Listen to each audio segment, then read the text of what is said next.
মুক্তি পাওয়ার পর যদি সে কোনো ধরনের কোনো অপকর্ম করে তার সাথে সাথে আইনের আওতায় নিয়ে আসা হবে। যেহেতু জামিন দেওয়াটা তো আমার হাতে নাই, এই কোর্ট হলো স্বাধীন, তারা তাকে জামিন দিয়ে দিছে, কিন্তু জামিন দেওয়ার পরে যদি সে কোনো ধরনের অপকর্ম করে তাহলে আমরা আইনের আওতায় নিয়ে আসবো। মাননীয় উপদেষ্টা, ওই নির্বাচনকে কেন্দ্র করে যে কার্যক্রম নিষিদ্ধ ঘোষিত যে দলটি, তাদের বিভিন্ন অ্যাক্টিভিটিস আমরা দেখতে পাচ্ছি, বিশেষ করে পার্শ্ববর্তী দেশের পত্রিকায় গোটা নিউজ আসছে এবং অনেক গুজব আসছে যে তারা এই দেশে চলে আসছে। তো আপনার কাছে প্রশ্ন হলো, এই সামগ্রিক দিক বিবেচনা করে সামনের নির্বাচন আপনাগুলো থ্রেটেন ওই পক্ষ থেকে দেখতে পাচ্ছেন কি? এখন হচ্ছে আমি একটু বলি যে আপনারা এই পার্শ্ববর্তী দেশ অনেক সময় অনেক গুজব রটায়, কিন্তু আপনাকে ওই জন্য অনেক অনেক ধন্যবাদ। আপনারা সত্যি ঘটনাটা প্রকাশ করার পরে পার্শ্ববর্তী দেশের গুজব কিন্তু অনেক কমে গেছে। আপনারা সত্যি ঘটনাটা প্রকাশ করে দিবেন এবং যে পার্শ্ববর্তী দেশ যাদের মিথ্যা রটায়, এটার আপনারা সবচেয়ে কিন্তু মেইন মাধ্যম প্রতিহত করার। আপনারা যদি সত্যি ঘটনাটা বলেন যে ওরা যে পার্শ্ববর্তী দেশে যে ঘটনাটা বলতেছে এটা মিথ্যা, তো এটা কিন্তু সবচেয়ে বেশি ইফেক্টিভ হয়। যেই কাজটা আপনারা করে যাচ্ছেন ভবিষ্যতে করবেন, এই জন্য আমি আপনাদের ধন্যবাদ দিই।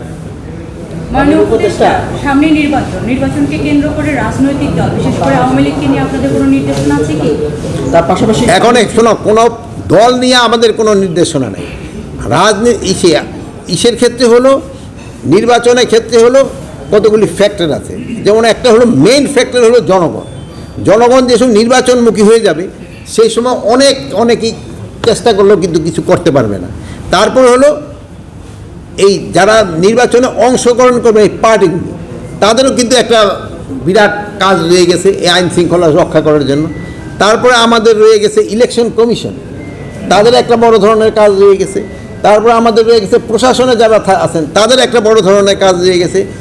তারপরে আরেকটা রয়ে গেছে আমাদের আইন শৃঙ্খলা বাহিনীতে যারা আছে তাদের একটা, মানে সবার একটা, এটা সবাই একটা একসাথে কাজ করলে এটা কোনো ধরনের কোনো সমস্যা হবে না আমি বলে আসি। আমরা সোশ্যাল মিডিয়াতে দেখতে পাচ্ছি কার্যক্রম নিষিদ্ধ দলটি কিন্তু কিছু কর্মসূচি ডেকেছে আগামী এখন এরা কিন্তু এদের মানে আপনাকে সহযোগিতায় এইটার কিন্তু তাদের কার্যক্রম কিন্তু অনেক কমে গেছে। আর প্লাস এই যে সোশ্যাল মিডিয়া অনেক সময় অনেক মিথ্যা ঘটনা রটায়, এটা কিন্তু আপনারা যারা মিডিয়া আছেন, কি বলে ইলেকট্রনিক প্রিন্ট মিডিয়া আছেন, আপনারা সত্যি ঘটনাটা প্রকাশ করে দিলে এই সমস্যাটা সমাধান হয়ে যাবে। আপনি কি মনে করতেছেন যে জনগণ এখন নির্বাচনমুখী হয়ে গেছে? আপনি কি মনে করেন? আমরা মনে করতেছি। তো আপনি মনে করেন, আমি মনে করি। আচ্ছা, ভালো থাকেন, দোয়া করি। আল্লাহ হাফেজ।